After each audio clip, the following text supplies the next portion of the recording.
But one day I woke up and I was like, you know what, if I can't fix my body no matter what I'm trying, the one thing I can do here is take control of my mind.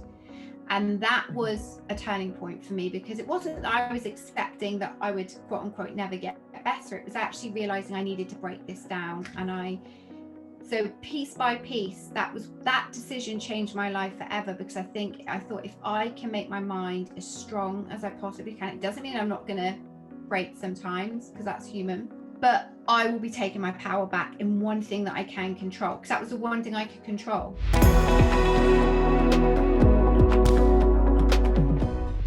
Hi, I'm the self-development coach, Johnny Lawrence, and welcome to another episode of Life Talk, the self-development podcast. Today, I'm here with someone very special. She has been ordered not to swear, but I'm pretty sure she will. So prepare yourself. And if you have children in the car, earmuffs. You're be good and try not to now. Yeah, it's on you now. I'm here today with someone who I am happy to call a wonderful, wonderful friend, Hannah Wallace. She is a writer, she is a speaker, she is a coach, and she is the host of a wonderful podcast called Finding Grace, or the Finding Grace podcast. How are you today, Hannah? I am good, thank you, the real Johnny Lawrence. Can we just add? I'm getting that in there. Shots fired, early doors. I see. Yeah, I'm getting it in there because we've got to like lay it down. I'm good, thank you, and glad the sun is shining here, and I'm doing well. I'm pretty disappointed actually, because it's windy and rainy here, but I have the optimism that it will get sunny. So good vibes and all that. Vibe. And you are in the other country, so like, just for the podcast listeners, Johnny lives across the water from me in Cornwall, of all places, and it's like, like, Devon and Cornwall vibes going on. So yeah, he lives in a foreign. I tell you what, then let's just get this out of the way right now. How do you have your scones? Jam with cream on top. Right, jam with cream on top. Oh. See, I never know in Cornwall which way round it is. A lot of them are the butter with the cream with jam on top, but I have always only ever known the cream, so I do the opposite: the jam first, then the cream on top. This is very important. Write this down, listeners. Write this down. Listen, what about scone or scone? I say scones. I saw when I said scone there, your eye just switched like. You're right. Scones. I go with scones. Do you say scone? I don't know. I probably flip between the two, because I'm not native to Cornwall. I'm originally from Hertfordshire, so so you can get away with all of this and just not. They just think I got a weird accent. I get away with it. Exactly. I mean, anyone listening can probably hear my little twang. It comes through, and I'm like, oh no. I'm hoping we can get you all riled up and it can get proper, If I get riled up, that's the thing. As soon as I get into normal self, you can hear the Devon in me, definitely. I'm looking forward to this. I can start button pushing for this whole episode. You do it. There's nothing will faze me, Johnny, she says, and she walks away with a giant shame vulnerability hangover, which we were just talking about there. I actually believe that you are one of the few people that I've met that could sit with most emotions, if not all. Actually, I really do. I think you can. I believe that about you, because people are about to learn about you. Look at that seamless segue there. They're about to learn about some of the challenges that you've had to face and how you've overcome to become the wonderful person you are today. So, maybe we'll start there. Tell people about that. You had a remarkable journey, and as I say, I think you're amazing. So, do you want to talk about sort of some of the challenges you faced and how you were raised, on the rough streets of? I was in Plymouth. Now, to be fair, I had a fairly good middle class upbringing, to be fair on that front. But I can't claim that one. But what I can say is that I did have a difficult time. So I had I knew something wasn't quite right with my body, probably from as you get older into early teenage years. There was weird stuff that happened, but to be honest, I was a very driven person. and very busy, Johnny, like really new, like, you know, music, drama, you know, I like the hardcore social life and to do numerous amounts of activities. So I had to fit everything in. So I was very busy. So when I started to feel very unwell around 17, cusp of 16, 17, I actually thought it was because I was doing too much. So I didn't necessarily take the, you know, and also I guess at that point our self-awareness is very different. If we start feeling stuff when we're older, we tend to listen, whereas I wasn't listening at all. So I woke up about 7 weeks later and my life changed forever overnight. Basically, I woke up unable to really kind of function, feeling really, really unwell. So I went to the doctors and they were like, we think you've got glandular fever. And it obviously, like with something like that, I think it can be very extreme. Like I had a very extreme version of it, like affecting my organs. So then, yeah, overnight, I then didn't really get out of bed for 4 months. And it was a very dark time because I'd obviously been this totally social person. You know, people coming to see me and crying when they were leaving because I think it was this reality.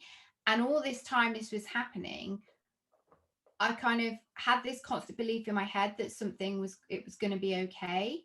But I also was like, how do I even get back from this? So my mum and I decided to, you know, the doctors were really kind of unsure because they were like, you know, it'll just happen when it happens. I've missed loads of school by this point, you know, and I started to feel very down. I was very tearful because I was crying like the, you know, the life that I'd essentially lost. So we started to do alternative stuff and I managed to get back to school, but basically I was never right. And Sorry, then, at this point, did they still believe it was glandular fever? yeah, so they just Right. said then after the glandular fever, they were like, oh, you've kind of got a post-viral fatigue. Right. Okay. Um, so and then I started to feel depressed as well, because I think what happens when you go into a state of something really shocking happening to you, you often don't really feel the effects of trauma until afterwards. So I think because I was actually so unwell at those early days, the kind of the possibility of being depressed was almost impossible because I was fighting to kind of just be okay type of thing. So that really hit me afterwards. So eventually I managed to like kind of finish school, and then I tried and attempted to go to college and couldn't. So I go to the doctor and I'm like, look, you know, I'm either depressed, like what the hell's wrong with me, you know, type of thing. So she was basically like, I think you need to stop life, basically. I think you just need to, you know, you've obviously got some kind of post-viral fatigue, sent me for tests. At this point, this is a very long time ago, 20 years ago now. Yeah. We're in a very different place medically, awareness wise, no internet. So I was just thinking, you know what, so I got told I had kind of chronic fatigue, fibromyalgia type thing. And they were like, we don't have any answers for you, which leaves you in a very strange place. And thankfully for my mum and I were like, look, we'll try and do things. So this took me on this path of more alternative stuff. And although I was getting some level of benefit from it, I also was very aware I needed to do on my head, because at this point I felt in a very dark place, to be honest with you, Johnny. It, you know, like how all I can describe, that there were times when it wasn't a morbid I want to die in like that way, but the truth is that I was really struggling to see past this. Everything was going on around me, all my friends were living their life. Luckily, in the whole time this is going on, I've had amazing friends who, despite the fact the person they knew had died, basically, because I was not that person. And actually it was a very radical doctor who sat me down and said, because I said, you know, I need more antidepressants, this they're not working. And she said, I don't think it's that they're not working, Hannah. She said, I think you need to grieve. And that was a real turning point for me, because I think it was like a level of like having to face, you know, what was my life going to look like. I was 19, like I was about it was to ask what how old you were. So that's like 2 years later then. So that's 2 years you've had to live that way. 2 years. And I was trying, you know, at the same time as all this. So when she said that, it took me a long time to just get my head around that, because that felt like a very kind of strange thing to have to do, but it did make sense at the same time as well. And even just her giving that permission, and it made sense that no one had sat me down and been like, because I was desperate to be the person I was before this was the obsession, you see, and you're not going to be that person. And I think maybe when we go through things when we're older and stuff, we can kind of come to terms with more. But I was technically, from 17 to 19, you're still practically a child at 17 type of thing, aren't you? In reality, you don't. I still feel a child now. So you don't really know yourself. So this went on for about a year or two more in terms of like the depression I was feeling. So, but one day I woke up and I was like, you know what, if I can't fix my body no matter what I'm trying, the one thing I can do here is take control of my mind. And that was a turning point for me, because it wasn't that I was accepting that I would quote unquote never get better. It was actually realizing I needed to break this down. And so piece by piece, that decision changed my life forever, because I thought if I can make my mind as strong as I possibly can, it doesn't mean I'm not going to break sometimes, because that's human. Yeah. But I will be taking my power back in one thing that I can control, because that was the one thing I could control. So I set about doing that. And, it's a journey like anything. There was a lot to unpack. But at this point, I still didn't actually really know what was wrong with me. And at this point, this then went on for the next 10 years, where I'd obviously like got my head in a great space in the terms of like dealing with things. But I deep down in my heart knew something wasn't quite right, to be honest with you, Johnny. And as in, you wasn't happy with the diagnosis you'd had? Or... yeah. Yeah. I wasn't, it wasn't that I knew there was a big umbrella of the diagnosis, but I also knew, but also, I mean, for anyone listening, if they've experienced medical gaslighting and all this kind of thing, it's a reality that happens. You meet so many barriers. Explain that. That's a really interesting term. I've never heard that term before. I can imagine I know what it means, but explain medical gaslighting. So basically what I mean is that when you're going into doctors or speaking to medical professionals, and they're just basically blindsiding you if you're saying something, they're just ignore, kind of like, something's not right, and they're just saying to you, oh no, or blowing you off with something else. I did have a really good GP who always was trying things, but you can only go as far as what you're being given. And luckily for me, look, I had good support, good family. I was able to kind of do things. And at this point, I'd got myself into so much debt trying to help myself as well. At one point, like thousands, we're talking thousands, because I was, desperate to get answers, essentially. So actually, a friend of mine in a chronic illness group on Facebook said to me one day, because I was having these heart issues, he said, have you ever considered, Hannah? He said, I know you well enough. He said, I don't think you've got this anxiety you talk about with your heart rate. He said, I think you've actually got p.o.t.s. And he said, I think you need to go and speak to the doctor about this. So I was like, look, mate, I can't go to the doctor and be like, my mate Tim on Facebook says he thinks I've got this. I was like, it's a bit like, even I can understand the doctor being like, right, cool story, bruh. Do you know what I mean? It's like, yeah. It is. So he was like, because he was very science-based, he said, look, do this XYZ. And so I did what he said, took it along to the doctor, who sat down and Googled it and said, I think your mate Tim's right. Do you know what? I think Tim he'd invested, he was determined to know what is wrong with my friend. And I don't think doctors can have that sometimes, because they got the 10-minute appointment and then they got somebody else afterwards, and they always see something worse and all that sort of stuff. Exactly. Yeah. And so she said to me, she said, I don't know what to say, Hannah, but she said, all I can do now is put you through channel. She said, I barely know what, at this point, it wasn't a really quite well-known thing. So thankfully, I think out of guilt, they fast-tracked me, the fastest I've ever been fast-tracked, because, you can imagine if they realize they've made a mistake. Yeah. So I land up having these tests, and I didn't even make it through the test. I like collapsed, and they were like, yeah, you've definitely got this. And they were like, it was interesting, because they said, what interests us, you have that, we see people come here, you have this really quite badly, like, but it's like you're handling it. Like what, and I think this has come down to all the other work that I've been doing on myself. I had basically been almost blindsided myself, because I'm always like, how can I deal with these things? So I've always tried to get on top of things. This led me to a consultant who changed my life forever, because he sat me down, and for the first time ever, I would go as far as say he's one of the best men I've ever met, and he is the most wonderful person. And he sat me down and listened to everything. And it was a very emotionally draining appointment, as you can imagine, to Yeah, you're like that. And he said, basically, I've got you. He said, I'm going to tell you something now. He said, I think they've made a big mistake. And he said, I think you've got this Ehlers-Danlos syndrome. And he said, p.o.t.s can be a sub factor to this. And he said, I am going to Sorry, could you give you just say my that again? I word, think you and might have I'm going to broken up get there. this sorted out for you. Oh, so he diagnosed me. Well, he said to me at the time, I think you've got this Ehlers-Danlos syndrome. It's a genetic thing. And he said, I really put money on it. But he said, we are going to need to send you to a geneticist, get this sorted out.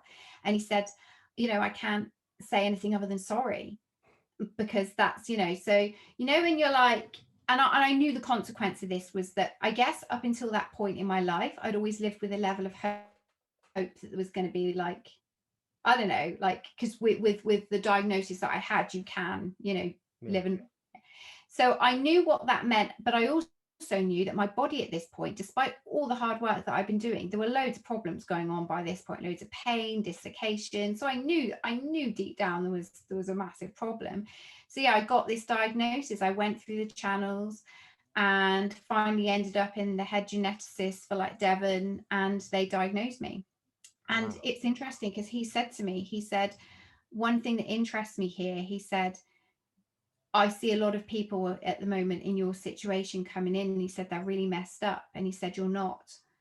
And he said, that interests me to what you've been doing. And I said, and it really struck me, because I thought, gosh, like, I'm so privileged that at least I'd had those kind of, I'd essentially been on a spiritual path since I was a teenager anyway. So I guess that helped me immensely, because there was always a part of me that I never defined myself by what was going on. I always defined myself more by that. Yeah. So that then led me to obviously learning to live and manage with and accept that the kind of consequence of what this diagnosis meant, and like the long-term effects. And by this point, I was using a wheelchair a fair amount of the time anyway. And it was really a case then of having to reset my mind a little bit, because I did have a moment, I walked out of there being like, that's like 10 years. That's a lot for anyone. Like anyone, doesn't matter how strong you are, that's a lot to kind of get your head. And also, Johnny, there were times when I thought, I used to question, am I mad? Am I, is this in my head? Like, Were you angry? I felt angry. Yeah. But I think I also knew I had to somehow navigate this and forgive as well. So I think it took me a while to kind of process the anger, but I also knew that I needed to somehow now get to grips with where I was at, what I could do, because with damage that had been done. I've been seeing physios who've been treating me for one thing that I was saying to them sometimes, this is causing more problems, what you're doing to me. So there was a lot of things to unpack there. Yeah. The only thing the good GP that I'd initially had did say to me, she said, look, I can only say sorry to you, but she said, the only thing I can give you is this, that no one will ever walk through this door again without me looking at things differently and making sure. And she said, that's not a consolation for you, but she said, if you can know that can help. Yeah. And which I felt really grateful that she said that. And at the time, in fairness to them, it is a very rare thing. Not, like you probably didn't even know existed until you met me. So most people don't really know what it is anyway. So I think one of the ways I was able to make peace with the fact that it wasn't really talked about and very well known, Yeah. So on your website, it says that there's p.o.t.s and then there's MCAD.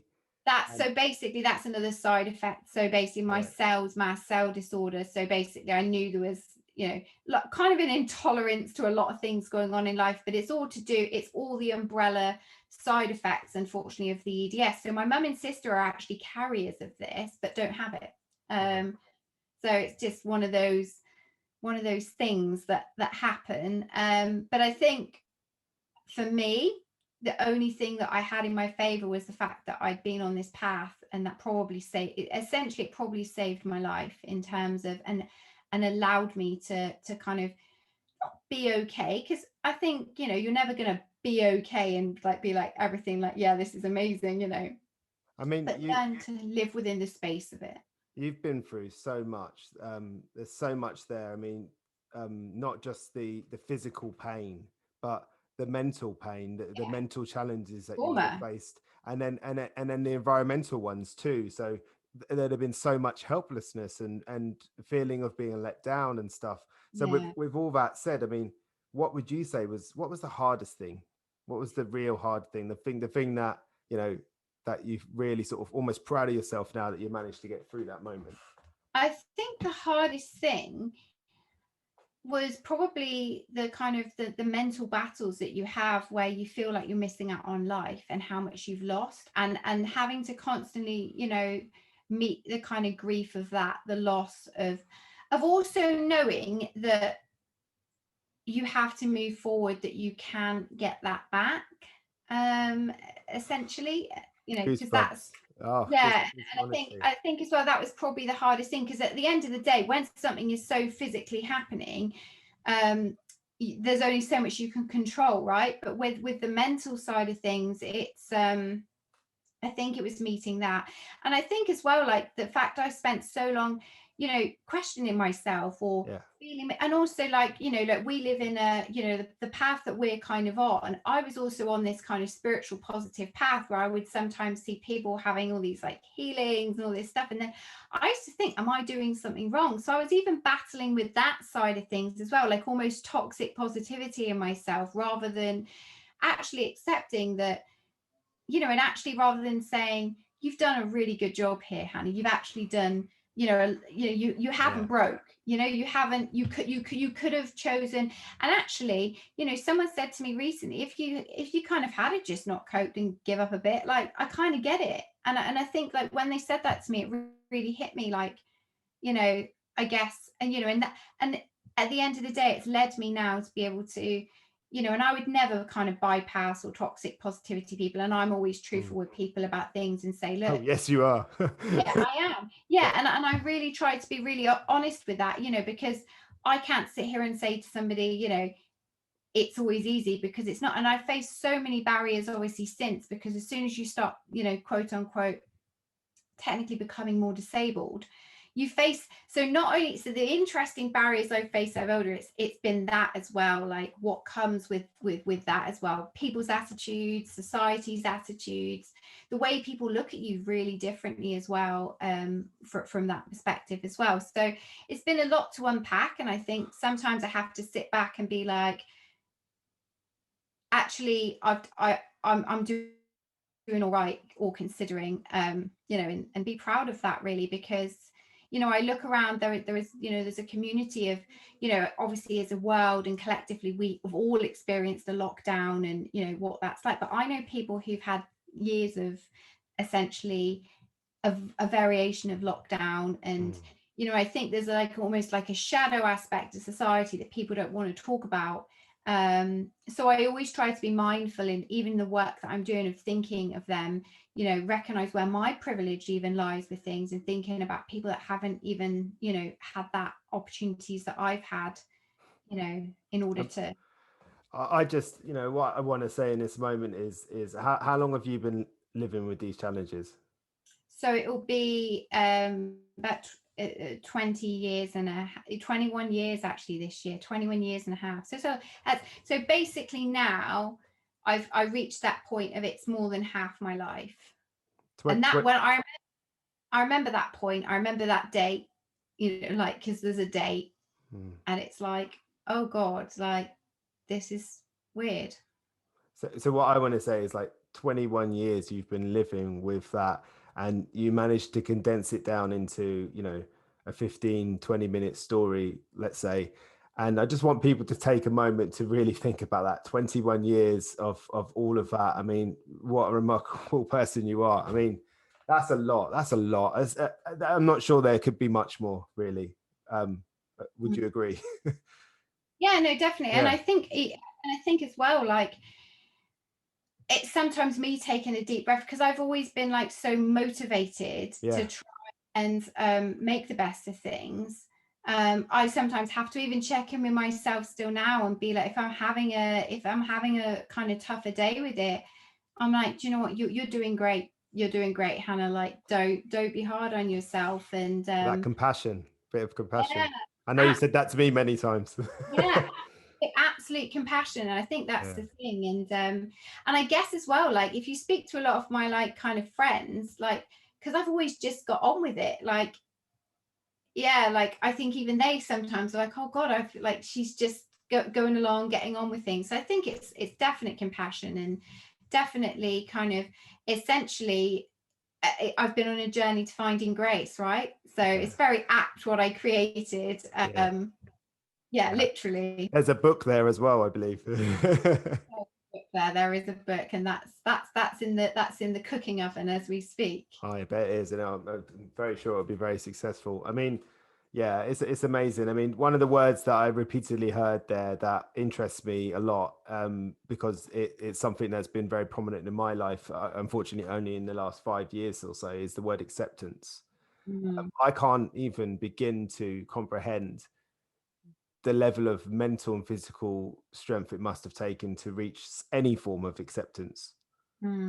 I think, and it's interesting actually, because people think, I saw this on social media the other day. Someone had posted about acceptance, and somebody like chipped in with some, personal development thing, like basically implying it's giving up. And I lived for a long time before I fully accepted things that acceptance would mean, am I like giving in things? Acceptance is powerful. Acceptance is what we need to do. And when I started to accept where I was at, I met myself there, held myself there, it changed my life.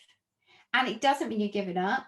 It actually means you're not bypassing or pushing something down, and you're actually giving yourself the opportunity to, for whatever potential is moving forward. And I really want to reiterate to anyone listening, if you're in any situation in life, isn't it, like, acceptance doesn't mean giving up. And I think, we have a very complex relationship with acceptance within society, and I think we do need to tear down those barriers and walls around it, and have those conversations and encourage people that if you can accept where you are, it doesn't mean you can't put things in place to move forward, but it means you're going to feel a hell of a lot more fucking peaceful inside, and not want to, like, There it you know, is. there it is. I said it, but that is very apt. Yeah, it was. It That is was. a very apt death. Yeah, I mean, I think of acceptance. I remember on a really, really dark day once, I was having a lot of trouble with some of my stuff in my head. And I was sat in my car on a rainy day in this car park, and I was feeling really sorry for myself. And I was just watching this water go down the hill.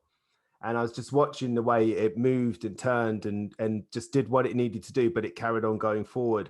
And I think that to me was an apt analogy for acceptance. Like water streams, they accept the path ahead of them. They don't try to change it or manipulate it or do it, move anything or convince anything to do anything. It's just, they just go, okay, there's a rock there, I'll go around the rock, or I'll go over the rock, or I'll go under the rock, but I'm going to keep going forward. And I feel like that's you, Yeah. I mean, perhaps you didn't, there's no sort of acknowledgement of that acceptance as such. I'm sure you didn't get up every day and go, okay, I'm going to accept this really awful thing that's happening to me.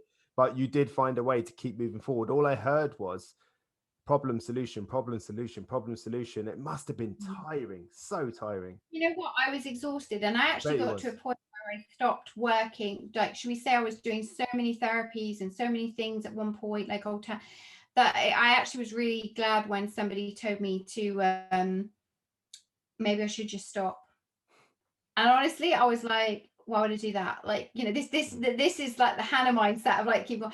But actually the surrender in that, and actually doing that again, it's these radical pause points. And I think, when we go on like a long journey with certain things, and I think this is anyone with mental health, with trauma, with any kind of physical thing, it's recognizing that these things have points. And it's like what you say, you can go many years and then a trauma can come up. You can go many years and things can suddenly come up, and it's almost having the grace and the acceptance to meet that, and pause in that place. And I think for me, the biggest actually battle I've had is learning to pause, to stop, and actually you know, and I've got so much better in the last few years, to be fair. And, you know, I think that's radically even changed my life for the better. And it's allowed me to really relax into what I've started to do. Because when I started to, because I think I was almost afraid, like, how could I enter into this arena? Because I started really about 2.5, 3 years ago with my blog, podcast, and all of that. And then this had been in me a long time to do this. You know, a lot of people were like, you know, because they knew I'd been heavily into it, and there was a lot of encouragement around it. But I think for me, it was actually, there was this fear that, what if people didn't think I tried hard? You know, all the stupid voices that we have in our head around things, what people's opinions, and actually it's been really radical, me having to show up in those places and not worrying about those things, and really standing in my power, and you know, in who I am, and like, that's okay. And also, none of us, you know, along my journey along the way, and I'm sure you've probably experienced this, comparison is the thief of all joy, right? And God, I lived with FOMO for so many years, and comparing myself to my world friends, and it was a good thing when I was like, I need to quit this. I had to quit perfectionism. That was the start. Quit that. Dumped that off around 22. We broke up. I've just been a succession of goosebumps here. I don't know if it's just cold in here or what, but yeah, I mean, it's just yeah, the perfectionism thing. I mean, I don't know how you're amazing. You really are. You really, Thank are. you. What drew you towards helping other people? You talk about your blog, you talk about your podcast and all these different things, but what was the motivator? How did you get from all of that to a place where you felt like you were able to give to others, and not just give, but in the way in which I know you do? I mean, what you do for other people is amazing. I think really what led me to do it, I think should we say behind the scenes, for a large many of years, I realized that I was helping people in different ways anyway in my life and around me.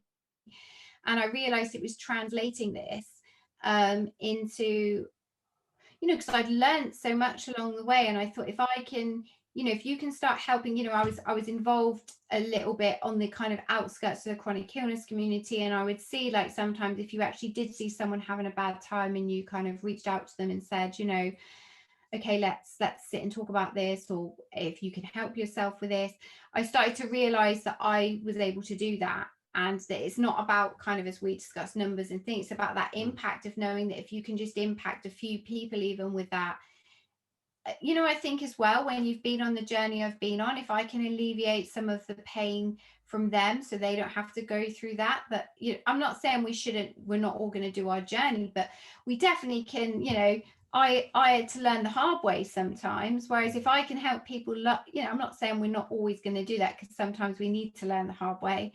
I'm a natural rebel, so I'm always going to do things I shouldn't do and then be like, oh, damn. But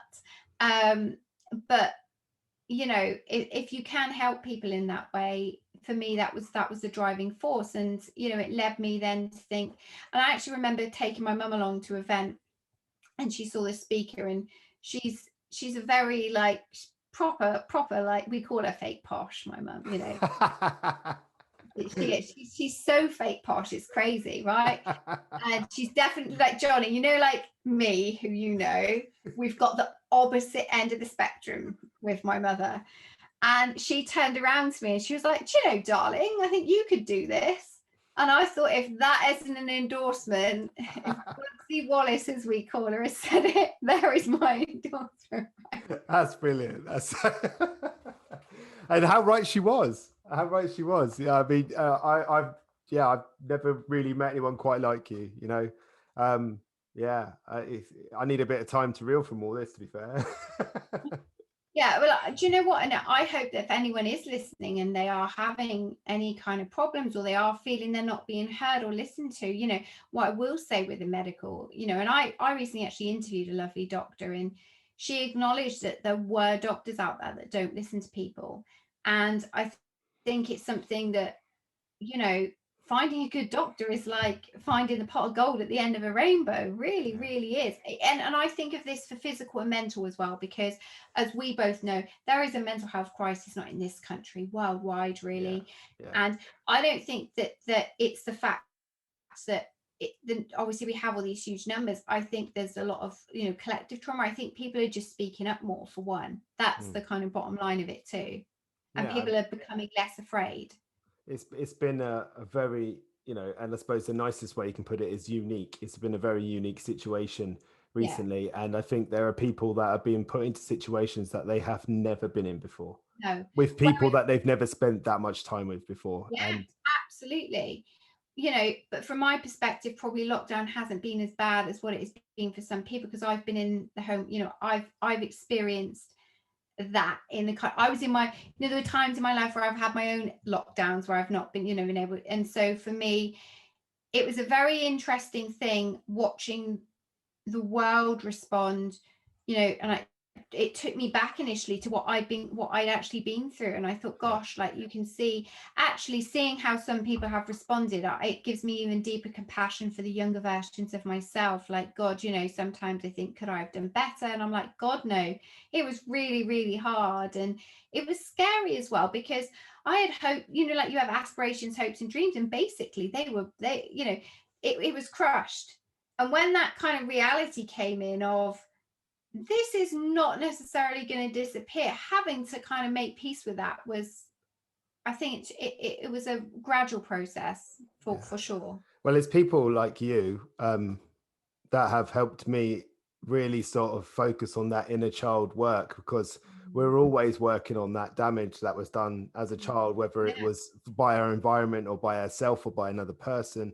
And it's amazing really what can cause a trauma, and how you can define a trauma. It can be something, life altering and significant, such as yourself, or it can be something really seemingly minor. Absolutely. Someone told they're not very good at singing or something, it can cause trauma, No, and I think we need to acknowledge that as well. It's like, it's recognizing that we, sometimes how we react to something when we were that younger person, we just didn't have the tools and we weren't equipped to do that. And actually to have compassion for all those younger versions of yourself, and kind of meet them there, and hold them there, and be kind to themselves. And also, I think it's recognizing that when we do that, it starts to us to realize that we are always going to screw up sometimes. We are going to, some of the best learning comes from that. yeah, absolutely. And I think, from my perspective, when I went on this journey, there were times when I do make poor decisions or stupid mistakes, nothing to do with really what was going on with me. And I think it was actually, when I look back at that now and I trace back those patterns, it was a way to be in control, Johnny. And I'm really compassionate for those versions of me, because I think we can be really hard on people within society with anything from, people are having problems or behavior problems or addictions or anything with these things, that we need to recognize that people are generally doing things for relief. People are doing things to find a way to cope. And it's not for the outward things as humans that we react to. Why is that person doing X, Y, Z? And it's realizing that it's probably far less about you than you imagine it to be, which is easier said than done, of course, because it can be hard if we see people doing things that we care about. But I think it's also having that compassion too. Well, that compassion is important. It makes me, some of the words you're saying there made me think of that proverb. I'll probably butcher it now, but I'll try. Is if you judge a fish by the way it climbs a tree, have you heard that before? I love that. I absolutely love that. I mean, because exactly, because and I think as well, like when you say that, I mean, we're all doing it, the best we can, essentially. And Absolutely. I think right now, outside of the industry that we're in, because I think you can get very caught up in a bubble in the personal development, spiritual. You can get caught in this bubble where you actually can almost tune out to what's really going on in the world as well. But it's recognizing that everybody's on all these different paths, and that even if people don't get the paths you're on, or they're not quite on that page, that they're still finding their way too. Because I think it can be frustrating, the paths that we're on. If we think you can help people and then they're not maybe responding, or maybe it's not for them, and that's okay too. I mean, you're absolutely right. You're absolutely right there. And I mean, I've got a few questions here to ask you, sort of not rapid fire, but we'll get to it. What makes you uniquely you, do you think? Oh, do we want Oh. the X-rated answer? No. Whoa. No, I'm joking, Johnny. I'm joking. I'm not going to ruin your podcast. Don't you worry. No, I think it's my resilience, probably. I think it's only me coming to terms with having to kind of face that. But I guess what makes me uniquely is my ability to kind of hold the space, essentially, hold the space that I'm in, and, you know, be able to kind of navigate in that space. You know, like, yeah, I think that's definitely what makes me uniquely me. And if I could add to that, if I could be so bold, I would say your ability to be empathetic as well. I'd imagine there is a very easy route for you to be empathetic with Yeah, absolutely anybody. I really do. yeah, no, definitely. And I think it's because I recognize that I know the place that I've been to, and once you've been there, I think I certainly made a deal with myself. You know, I'm not gonna, not that I'm stuck in the past, but I also made that I'm not gonna pretend that never happened, you know, You have type to of thing. honor it, don't you? You do. Yeah, absolutely, absolutely. Yeah, you can't pretend it never happened. I spent a long period of my life sitting in my own head, wishing I could go back and change this and change that, only to find that all it did was help, enable me to just struggle with reality Yeah, in the present moment. You know, whenever I was in the present moment, I just disappeared back into my head because it was much easier to go back and pretend to fix things than it was to deal with yeah. life in front Oh, of me. yeah, which is totally, and to be honest, if you're in that space and you're doing that, totally get that as well. Yeah, yeah, And I think when we start to break things down, and this applies whatever your situation is, when we actually look, we're trying to cope with things, you're actually taking some of your power back. So I think a lot of the time people are stuck in their heads, but nobody's saying to them, well, actually, you've done okay so far. This has been your coping strategy. You know, it might not have been the most aligned or ideal coping strategy, but I think if we can, like, say to people, this has been a coping strategy, but there could be ways you could improve this coping strategy. yeah. You're actually, like, you know, taking some of the power back, and like breaking things down in a way than somebody being like, you're broken or you're messed up, or Yeah, I'm not a fan of them terms, like things no. that people need fixing. I think your word there that you used, aligning, is lovely. It's a really Yeah, lovely word because sometimes you just, like you say, you're coping with something, you're trying to process it. Trauma is probably always trying to process itself.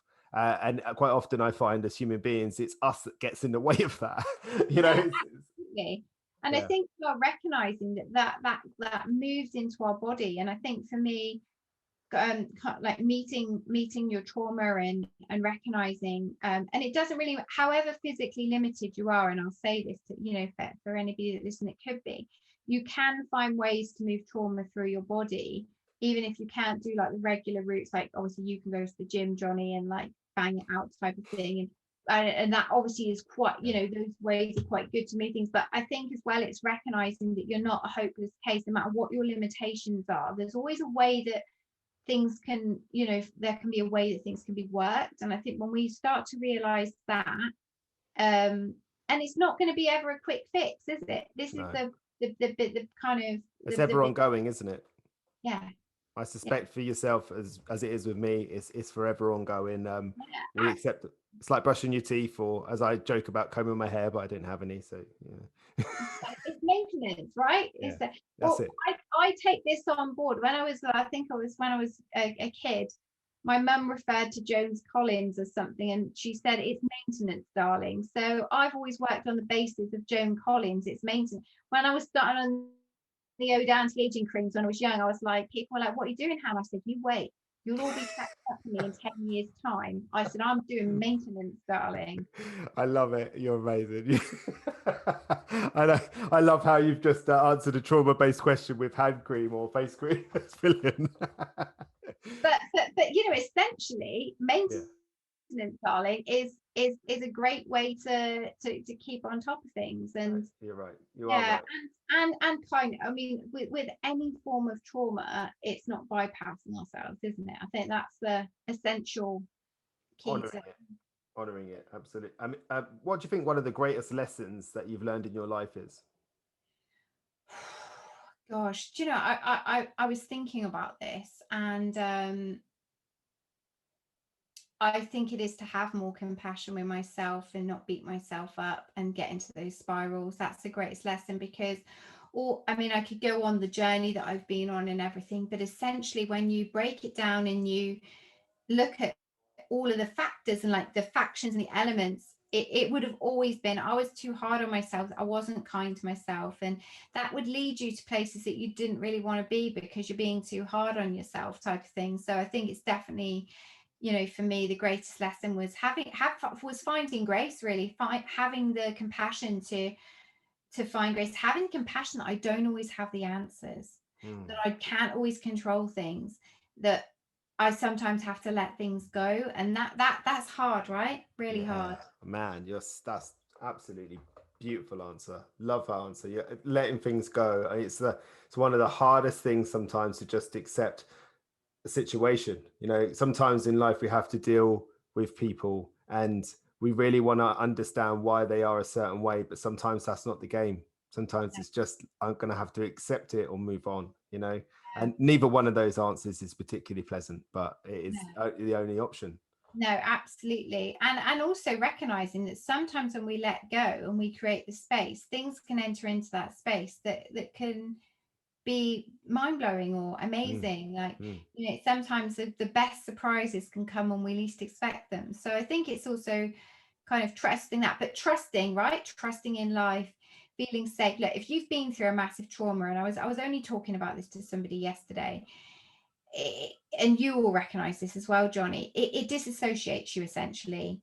And we have to learn to continually feel safe in our bodies, continue to build that trust back up and open yourself back up to receiving, because all of those things tying together essentially of, you know, we receiving is a massive thing that we kind of miss out, that often if people have been through trauma and difficult times, their trust is so broken, their ability to receive, and if you can't receive, it means you're not receiving the good things that you're open to as well. And actually receiving and totally surrendering to receiving is a really hard thing to do, because we're so conditioned, you know, from childhood to like with giving and receiving, like, you know, that we have to do something. So to be able to trust and to fully kind of feel safe in our bodies to receive something good for ourselves and to like receive the healing, to, you know, break down, I'm going to receive things that can break down this trauma, it's a really powerful thing to do. Yeah, very, very hard to do, but well worth the effort. And, you know, if you don't succeed the first time, keep trying, because it is worth it. It is worth it. You're absolutely right. I really resonate with them words. If you could go back in time, what advice would you give to yourself and at what age? I think I'd go back to the 17-year-old and say, you're going to be okay. Like it's going to be shit. Sorry, Johnny. Sorry. Because it was. Sometimes it is what it is. Yeah, it was. I think I would go back to her. I mean, you can imagine, there have been times in my head where I'm like, imagine if it was, I think about that film Sliding Doors. I don't know if you've ever seen it, of that moment of like, imagine if that had never happened, you know, like, was there a sliding door, you know, what was going on there? But I think I'd go back to that 17-year-old and be like, you know, just be kind to yourself. You don't have to be in control of everything.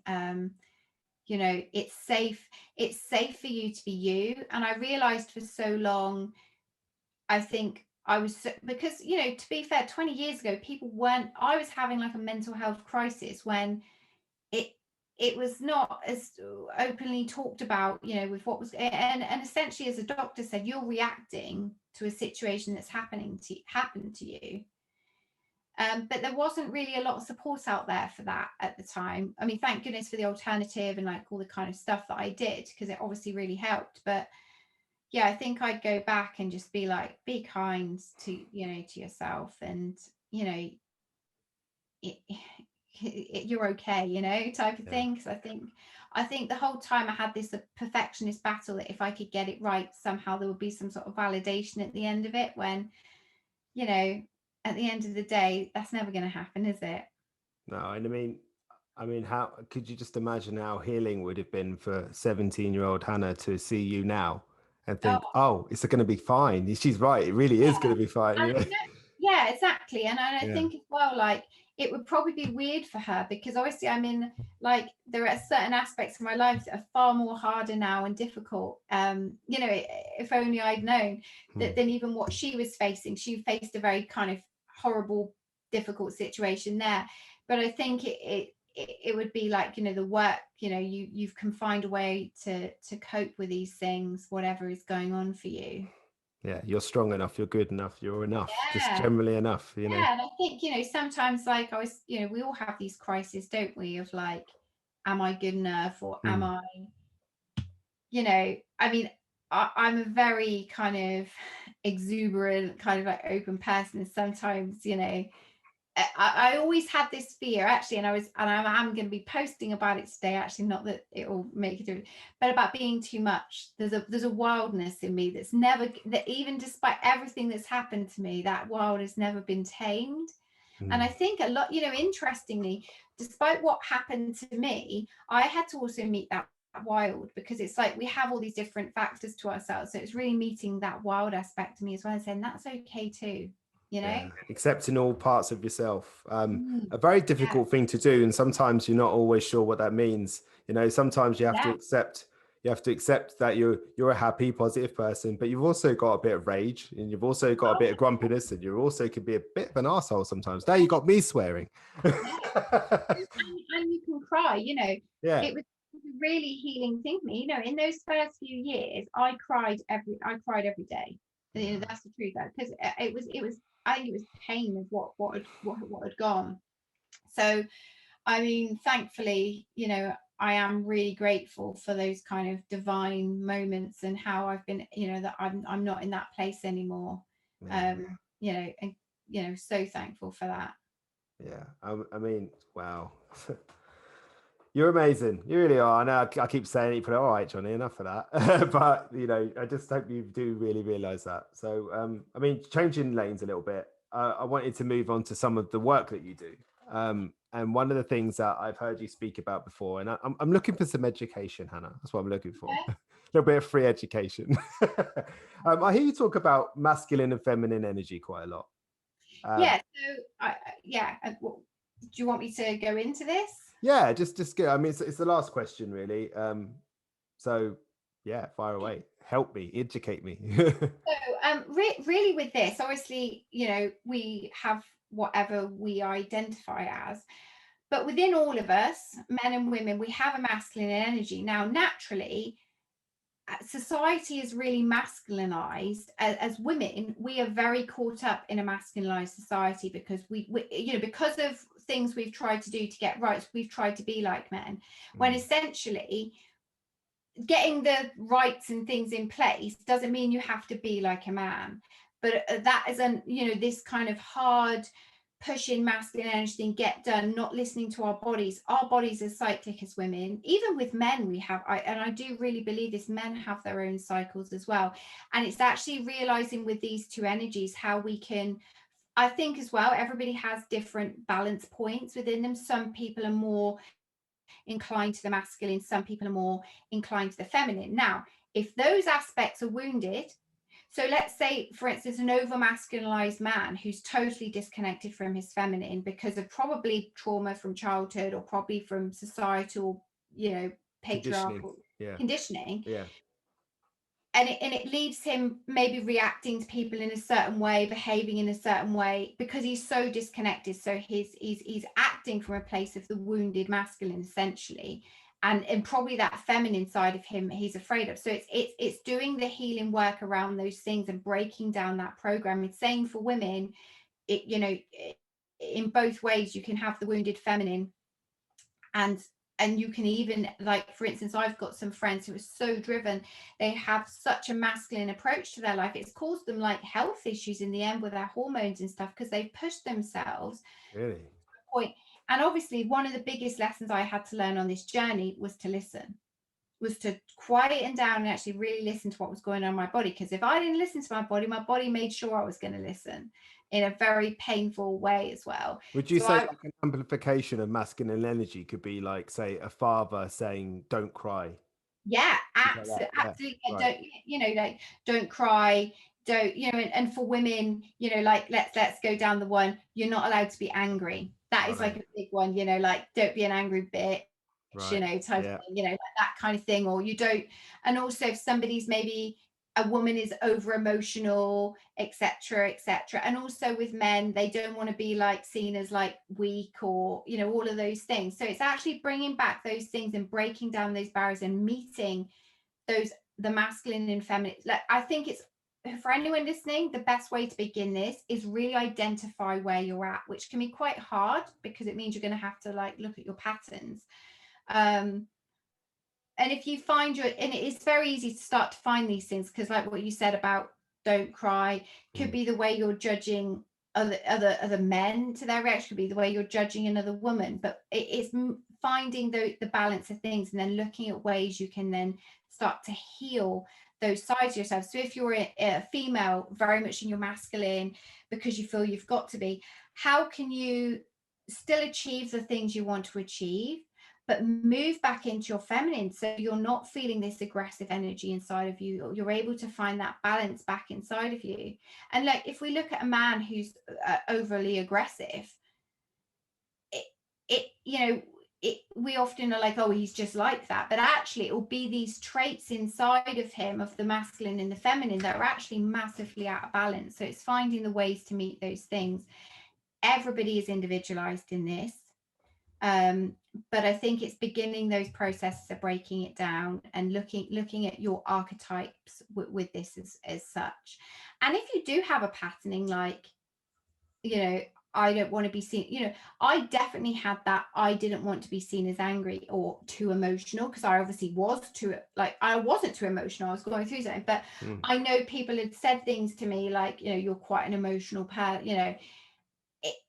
And so we try and then do patterning to try and override those things, to try and cope with those things. So a lot of your coping strategies, the basis and underpinning of those coping strategies will be to do with the masculine and feminine energy. And that's a crazy thing when we start to kind of unpack this and break it down.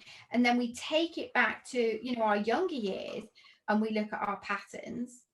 And you look at like, you know, like girls and like sexualization and all of those things. Again, this comes down to that imbalance in masculine and feminine energy. If people think they have to be a certain way, that's when these imbalances start to happen, you know? And this is where I want to bring it all together. You know, you said something there about coping, and we are talking about feminine and masculine energy. So energies that we're putting towards things. And it comes back all around again to that thing that you've done, the way that you've moved forward in your life under extreme challenges, and accepting your masculine energy, accepting your feminine energy, finding harmony in it, and all of that giving you the power to cope. And you know, instead of you had a choice, if you want to put it bluntly, which I don't mean to, and I'm sorry if it comes across too blunt, but you know, you had the choice at some point to either give in or push forward. And you summoned something within you, and energy, and you put that energy towards moving forward instead of staying where you are. And I just, you know, the reason I ask about the feminine masculine energy is because I don't massively understand it, and I'm grateful for that explanation because it helps me understand it more. But what I heard in there was just a wonderful explanation as to your real journey of like really just embracing all of your energies and pushing forward is a beautiful thing. Yeah, and using those things, I think a lot of the time, like, you know, and referring to that, is like using your voice. Like, you know, sometimes as women won't always say the things they want. I mean, I'm sure any men, I mean, you've got a wife. Like, how many times do we hold things in and then we explode because we didn't know how to say it? And my wife's quite good at passive aggressive. So it's like, oh, good. I know what to do. I just shut up and get on with it now.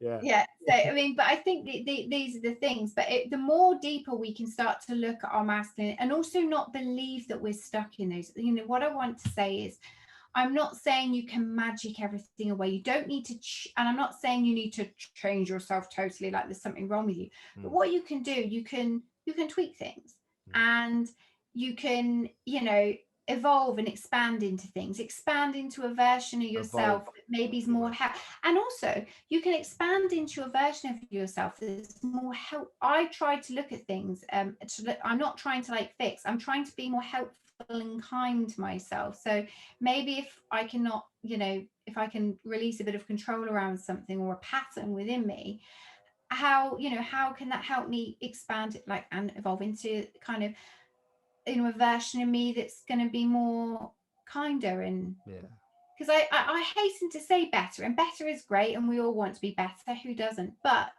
I think it's always, when we're saying those things, having that mindset that it didn't mean we were bad before, because there are so many facets that we can start. And I know I've been there where was I being bad there? What, like, I'm really like, you're not, like, and I think we need to, and this comes to forgiveness and, and all of those big things that we have to sometimes deal with, right? I've always said that to clients in the past. It's okay to make a change, but make it because you love yourself, not because you hate yourself. And I used to say a lot to clients who wanted to lose weight, looking in the mirror and saying, I hate the way I look. It's not a good place to start when it comes to making a change. You can look in the mirror and accept yourself. You might want to make changes, and that's okay. You might want to make improvements. You might want to lose weight, and that's okay. But don't do it because you hate yourself. Do it because you want to make that change, and that. Absolutely. And our bodies have such an impact. Like, I had a period where because I couldn't even digest food properly. I spent 3 years really, really underweight. And when I put the weight back on, like, as you would know, if anyone's had to refeed, your body kind of balloons out a bit initially. And that was really interesting, because even though society like tell you, oh, you look too thin, as soon as you put on weight, they're telling you, look at her, she's put on weight. And I was thinking at the time, good God, thank God I didn't have an eating disorder on top of this, because that would have been bad. Yeah. Hannah, thank you so much for today. I've really, really enjoyed myself, and just getting all this wisdom from you. I mean, thank you for this space to have these conversations. Anytime. We'll have these conversations anyway. It's just this one was recorded, and you did very well. Congratulations for only swearing 3 times. I kept to tally here. Like. Listen, just tell people where they can find you and socials and all that. I've kept it clean and I only swore 3 times. Winning. Yeah. No one's going to believe this. Anyone that knows you's like, no, come on. So you can find me at www.hannah-wallace.com. Instagram is the Hannah Wallace, and my podcast is Finding Grace, and it's on all the major platforms. And if you go on because on my website I've got a whole blog. The great thing is there's over 50 blog posts on there now, so there's so much reading, like, on all the topics you can think of. I try and like pick a topic and like go into.